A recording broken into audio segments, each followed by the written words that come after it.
So this is where it was hanging on to, but I wanted to show you that there was no pulling or tension coming from that area. And I'm gonna take this off and it's gonna come out just fine. So far I got it out in 2 minutes.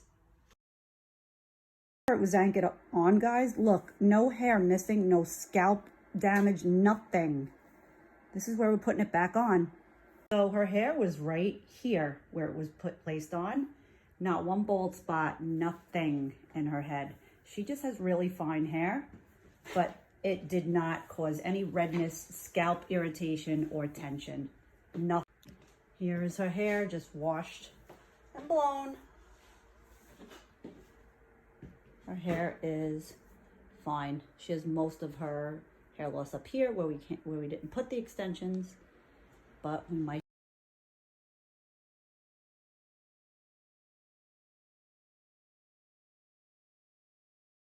So she has 1 row of hand-tied wefts with 4.